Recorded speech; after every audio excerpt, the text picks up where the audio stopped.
There's been a lot of talk in the last few years amongst the government about privatizing air traffic control operations within the Federal Aviation Administration. Proponents of the bill claim that by privatizing the FAA, you will free up the budget and allow for next gen systems to come out quicker. But what they're not telling you is that it's unconstitutional to privatize the FAA. There's going to be a cost increase to the consumers as far as ticket prices are concerned. And lastly, that it will create an even larger deficit to the tune of $100 billion as far as the United States economy is concerned.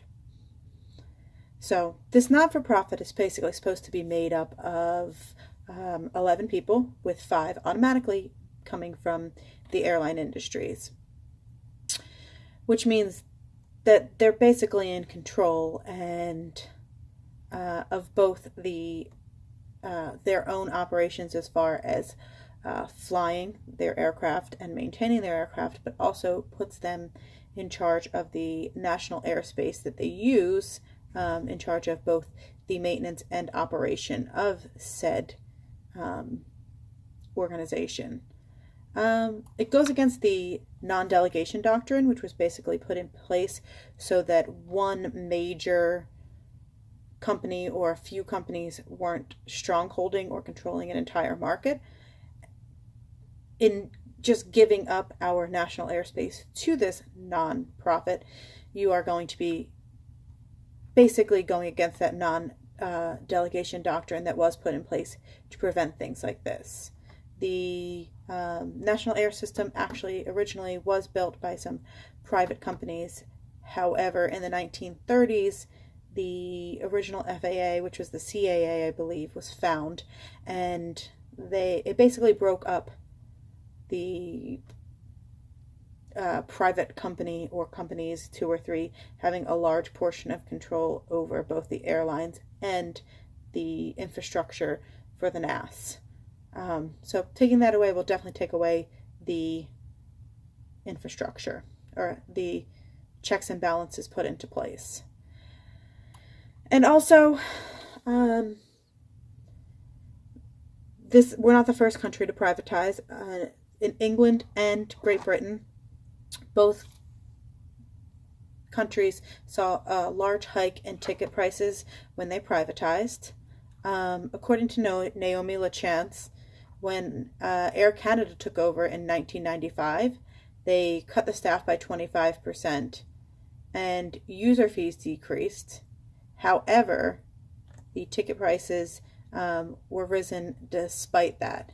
And it led to a lot of Canadians driving over the border to get cheaper airline ticket prices, and they still do, since most of our major cities are close to their major cities. They still do that a lot, which would unfortunately mean a loss of some money for the American people, because now the Canadians aren't going to save any money by coming over the border. NATS controls 51% and is the government organization that controls 51% of the British national airspace. And they have had to bail out the new organization on a multitude of occasions, with the way our economy has been the last few years. And the UK was hit with, obviously, a hit to their deficit, as well as higher prices on tickets, with ticket prices going up, and also with fees going up to make up for all of the money lost by having to bail them out.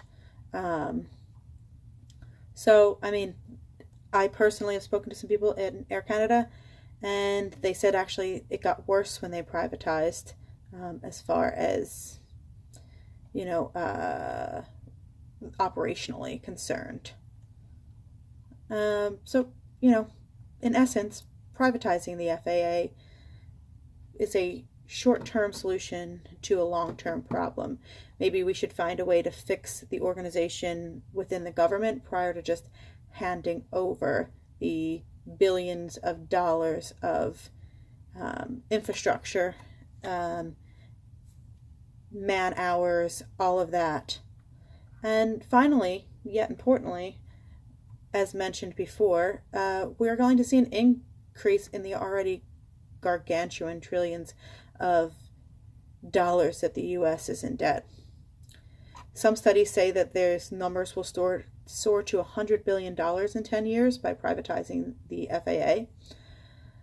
Since the FAA actually does provide 95% of its own budget, thanks to things such as airline registration fees, the fees that you pay when you buy a ticket, the use of next-gen systems such as TDLS, Tower Data Link services, and really the U.S. is only left to pay for 5% of the FAA's overall budget for the year.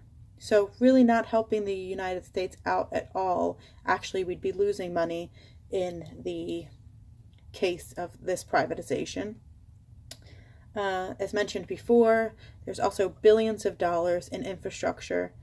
And if you wouldn't spend all this money on your house and then just decide to give it up. Like, okay, I spent all this money. Here you go. Here's my house. You don't give your house away for free. We shouldn't be giving the FAA away for free either. So basically, as American people, we need to come together and say no to privatization. We don't want higher ticket prices. We don't want a larger deficit. And we don't want the airline companies to be in charge of everything, leaving the American people with what? So call your congressman today.